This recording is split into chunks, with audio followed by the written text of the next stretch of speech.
Good morning dear students. ધોરણ 11 science physics chapter number 6 કાર્ય ઉર્જા અને પાવર. લાસ્ટ લેક્ચરમાં આપણે ભણ્યા હતા લાક્ષણિકતાઓ અથવા ગુણધર્મો, બે સદિશોના અદિશ ગુણાકારના ગુણધર્મો.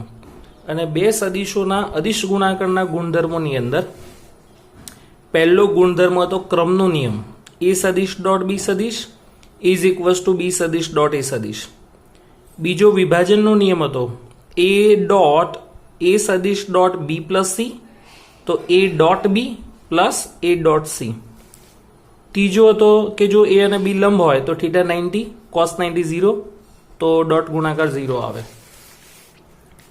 પછી આપણે ભણ્યા એ અને બી સમાંતર હોય તો A dot B is equals to A B થશે, કારણ કે થીટા 0 થાય, કોસ 0 1. બંનેનું મૂલ્ય જો આપણે સરખું લઈએ તો એનું મૂલ્ય મળશે રૂટ ઓફ એ સદિશ ડોટ એ સદિશ, અને આ જ રીતે બી બરાબર વર્ગમૂળમાં બી સદિશ ડોટ બી સદિશ. પછી આઈ ડોટ આઈ જે ડોટ જે કે ડોટ કે 1 થાય, આઈ ડોટ જે ડોટ કે ડોટ આઈ 0 થાય. ત્યાર પછી આપણે એ અને બીના મૂલ્યો ભણ્યા હતા. કેવી રીતે મૂલ્યો શોધવાના? તો વર્ગમૂળમાં એક્સએમનો વર્ગ, વાયએમનો વર્ગ અને ઝેડએમનો વર્ગ. આ જ રીતે બી ઇઝ ઇક્વલ ટુ વર્ગમૂળમાં B X square plus B Y square plus B Z square. અને છેલ્લે બે સદિશો વચ્ચે ખૂણો શોધવાનું સૂત્ર cos theta is equals to A X B X plus A Y B Y plus A Z B Z વર્ગમૂળમાં A X square plus A Y square plus A Z square into B X square plus B Y square plus B Z square. આજે આપણે જોઈએ ઉદાહરણ નંબર 6.1. ઉદાહરણ number 6.1 માં f સદિશ is equal two 3i plus 4j minus 5k unit અને સ્થાનાંતર d સદિશ બરાબર 5i plus 4j plus 3k unit છે. એની વચ્ચેનો ખૂણો શોધવાનો છે તથા f ના d પરનો પ્રક્ષેપ પણ શોધવાનો છે. તો જે f અને d આપેલા છે પહેલા અહીંયા આપણે લખી કાઢ્યા. કોસ થીટાનું સૂત્ર જે આવી રીતે હતું ને એ અને બી સદિશ માટે, એવી રીતે એફ અને ડી માટે શું લખાય?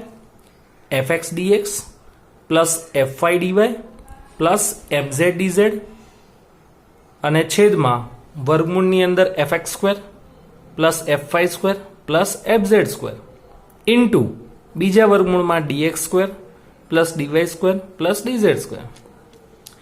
આને આપણે એફ એક્સ કહીશું, બળનો એક્સ ઘટક, બળનો વાય ઘટક ને બળનો ઝેડ ઘટક. એટલે F X F Y F Z DX DY DZ. તો અહીંયા દરેકના મૂલ્યો મૂકી દીધા આપણે. અહીંયા એફ એક્સ સ્ક્વેર એટલે 3 નો વર્ગ 9, 4 નો વર્ગ 16, માઇનસ 5 નો વર્ગ પ્લસ 25. અહીંયા 25, 16 અને 9.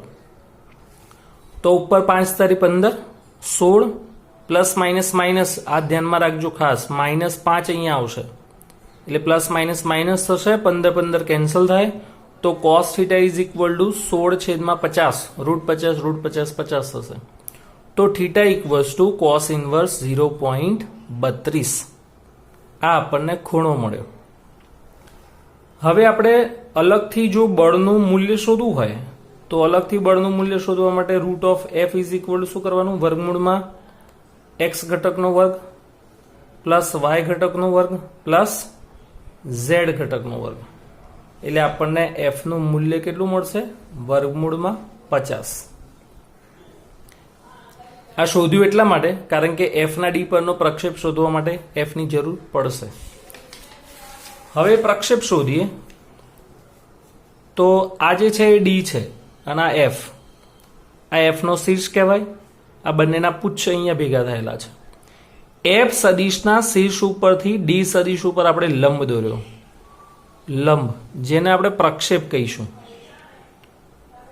તો ઓએમ બરાબર લખવું હોય તો શું લખાય? એફ સદિશનો ડી પરનો પ્રક્ષેપ, એફ સદિશનો ડી સદિશ પરનો પ્રક્ષેપ, જેને આપણે એફ કોસ થીટા કહીએ છીએ. જ્યાં એફ શું છે? વર્ગમૂળમાં 50, જે આપણે શોધ્યું. કોસ થીટા એ પણ આપણે શોધ્યું, કોસ થીટા એટલે 16/50. એક રૂટ 50 કેન્સલ થશે તો 16/√50 તો એફ કોસ થીટાનું મૂલ્ય મળશે 2.26. આ આપણને એફ નો ડી પરનો પ્રક્ષેપ મળ્યો. હવે આપણે જોઈએ કાર્ય. શરૂઆત પહેલી થિયરી, ખૂબ અગત્યની થિયરી. આમ તો બીજી થિયરી થશે. પહેલી થિયરી ગુણધર્મો, બીજી થિયરી આકૃતિમાં દર્શાવ્યા પ્રમાણે એમ દળ ધરાવતો કોઈ બ્લોક છે. આ એમ દળ ધરાવતા બ્લોક ઉપર આપણે પ્રથમ ચરણમાં બળ લગાડીએ છીએ. આ બળ જે આપણે લગાડીએ છીએ ને એ કોઈ એક્સિસમાં નથી, ન તો એક્સ એક્સિસ ના વાય એક્સિસ. પ્રથમ બળ એટલે આપણે આમ કદાચ યુનિટ સર્કલ એકમ વર્તુળ વિચારો તો આ સાઈડ પહેલું ચરણ આવે, અહીંયા બીજું ચરણ, અહીંયા ત્રીજું ને અહીંયા ચોથું. તો જે બળ છે કયા સદિશમાં જાય છે? કયા ચરણમાં? પહેલા ચરણમાં. તો સ્વાભાવિક છે એના આપણને કેટલા ઘટકો મળશે? 2.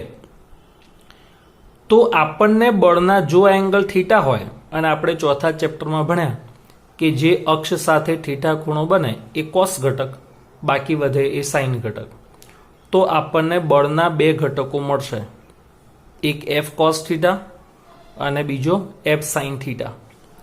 અહીં એફ કોસ થીટા એ સ્થાનાંતરને સમાંતર છે, એફ સાઇન થીટા એ લંબ છે. અહીં એફ સાઇન થીટા ઘટક એ પદાર્થને ડી જેટલું સ્થાનાંતર કરાવવા માટે જવાબદાર ઘટક નથી. કેમ? કારણ કે એફ સાઇન થીટા ઘટક એ પદાર્થને લંબ રૂપે લાગે છે, અને તમે કોઈ પણ પદાર્થ ઉપર, કોઈ પણ બ્લોક ઉપર જો લંબ દિશામાં બળ લગાડો તો એ પદાર્થ ઉપર દબાણ ઉત્પન્ન થાય, પણ એ પદાર્થ સ્થાનાંતર પામતો નથી, પદાર્થ ત્યાંથી ખસતો નથી. તમે કોઈ પણ વસ્તુ લઈને જોઈ જજો, એની ઉપર જો બળ લંબ દિશામાં બળ લગાડવામાં આવે તો એ પદાર્થ પોતાનું સ્થાન બદલતો નથી, એટલે કે સ્થાનાંતર કરતો નથી, એની ઉપર દબાણ ઉત્પન્ન થશે. માટે એફ સાઇન થીટા ઘટક એ બ્લોકને ડી જેટલું સ્થાનાંતર કરાવવા માટે જવાબદાર ઘટક નથી. તો હવે કોણ બાકી રહ્યું? F cos theta. F cos theta બળની અસર હેઠળ બ્લોક ડી જેટલું સ્થાનાંતર પામશે અને કદાચ અહીંયા આવશે. ધારો કે એમ દળ ધરાવતો બ્લોક છે, એના 2 ઘટકો F cos theta, F sine theta. F cos theta એ સ્થાનાંતરની દિશામાંનો ઘટક છે, સ્થાનાંતરને લંબ ઘટક છે, પરંતુ એફ સાઇન થીટા ઘટક એ બ્લોકને ડી જેટલું સ્થાનાંતર કરાવવા માટે જવાબદાર ઘટક નથી. તો F cos theta into D. તો આપણે વ્યાખ્યા લખીએ તો બળ વડે થતું કાર્ય એટલે શું? તો બળના સ્થાનાંતરની દિશામાંનો ઘટક. આ બળનો સ્થાનાંતરની દિશામાંનો ઘટક કયો? F cos theta. બળના સ્થાનાંતરની દિશામાંનો ઘટક અને સ્થાનાંતરના મૂલ્યના ગુણાકાર વડે વ્યાખ્યાયિત કરવામાં આવે છે. કોઈ પણ બળ વડે થતું કાર્ય એની વ્યાખ્યા શું થાય? તો કોઈ પણ પદાર્થ ઉપર લાગુ પાડેલા બળના સ્થાનાંતરની દિશામાંનો ઘટક એટલે કે એફ કોસ થીટા અને સ્થાનાંતરના મૂલ્યના ગુણાકારને કાર્ય કહે છે. તો W બરાબર સૂત્ર શું બનશે? F D cos theta. તો આપણે કોસ થીટા કાઢી નાખીએ તો શું લગાડવાનું? સદિશ. તો W બરાબર એફ સદિશ ડોટ ડી સદિશ. ડોટ છે એટલે અદિશ ગુણાકાર છે. તો સિમ્પલ છે, આપણે અદિશ ગુણાકારની વ્યાખ્યા ભણ્યા. કોઈ પણ 2 સદિશ રાશિનો અદિશ ગુણાકાર કરો તો આપણને મળતી રાશિ કઈ મળવી જોઈએ? અદિશ. તો અહીંયા કાર્ય શું છે? અદિશ. કાર્ય એ અદિશ ભૌતિક રાશિ છે. કાર્યના 2 એકમો. કાર્યનું સૂત્ર શું ભણ્યા આપણે? એફડી. એફ એટલે બળ એટલે ન્યૂટન, સ્થાનાંતર એટલે મીટર. તો કાર્યના 2 એકમો થશે ન્યૂટન ઇન્ટુ મીટર. બીજો એકમ જૂલ. CGS એકમ અર્ગ. બીજા ચેપ્ટરમાં તમે ભણ્યા. SI એકમ અને અર્ગ વચ્ચેનો સંબંધ શું? તો 1 જૂલ બરાબર 10⁷ અર્ગ. 1 જૂલ બરાબર 10⁷ અર્ગ. તો આ ઊંધું પૂછાય તો આવડવું જોઈએ. 1 અર્ગ બરાબર 10⁻⁷ જૂલ. એનું પારિમાણિક સૂત્ર થશે M1 L2 T - 2. કાર્યનું મૂલ્ય ધન, ઋણ કે શૂન્ય હોઈ શકે? કિસ્સાઓ જોઈએ આપણે. જો એફ અને ડી લંબ હોય તો, જેમ આપણે આ સાઇન થીટાના કિસ્સામાં જોયું તો જો એફ અને ડી લંબ હોય તો ખૂણો 90 થશે. અહીંયા ડોટ ગુણાકાર છે તો પાછળ કોસ વિધેય આવે, કોસ 90 0, તો આપણને કાર્ય શૂન્ય મળે. જો એફ અને ડી બે સમાંતર હોય એટલે કે થીટા 0 હોય તો કોસ 0 1 થશે. તો આ કિસ્સામાં કાર્ય મહત્તમ મળશે. ત્રીજામાં જો બળ અને સ્થાનાંતર પરસ્પર વિરુદ્ધ હોય, એટલે કે બળ ઋણ એક્સ અક્ષ ને સ્થાનાંતર ધન એક્સ અક્ષ હોય, તો એવા કિસ્સામાં થીટા 180 થઈ જશે. બળ વિરુદ્ધ દિશામાં અને સ્થાનાંતર બંને વચ્ચેનો ખૂણો 180, કોસ 180 -1 થાય. તો આવા કિસ્સામાં કાર્ય આપણને ઋણ મળશે. 0 કાર્ય ધન અને મહત્તમ, આમાં કાર્ય ઋણ. ચોથા કિસ્સામાં 0 less than or equal to theta less than π/2. આનો મતલબ શું થાય કે થીટાનું મૂલ્ય π/2 કરતા નાનું, π/2 નહીં લેવાનું, π/2 કરતા નાનું અને 0 કરતા મોટું. 0 લો તો ચાલે, 0 less than or equal to છે. તો આ કયું ચરણ આવશે? પ્રથમ ચરણ. π/2 કરતા નાનું, 0 કરતા મોટું, તો પ્રથમ ચરણ.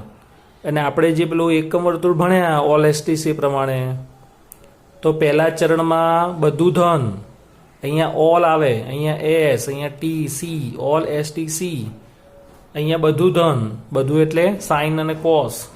આમાં સાઇન ધન, આમાં ટેન ધન અને આમાં કોસ ધન. માટે પહેલા ચરણમાં કોસનું મૂલ્ય ધન છે તો કાર્ય પણ ધન મળે, મહત્તમ નહીં, ધન મળે.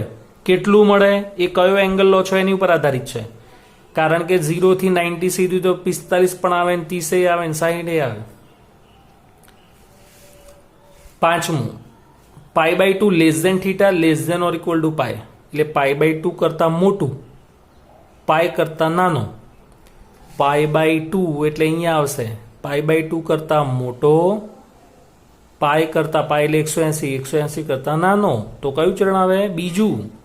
અને બીજા ચરણમાં કોસ ઋણ હોય માટે કાર્ય પણ ઋણ મળશે. અને છેલ્લું, નિયમિત વર્તુળમય ગતિ માટે કેન્દ્ર વડે લાગતું બળ એ કેન્દ્ર તરફ છે.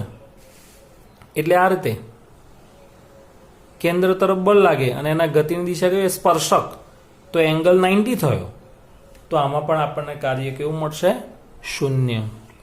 તો આવા ટોટલ 6 કિસ્સાઓ છે. આ આપણે કાર્ય વિશે વાત કરી, ખૂબ જ અગત્યની થિયરી અને એક ઉદાહરણ ભણ્યા.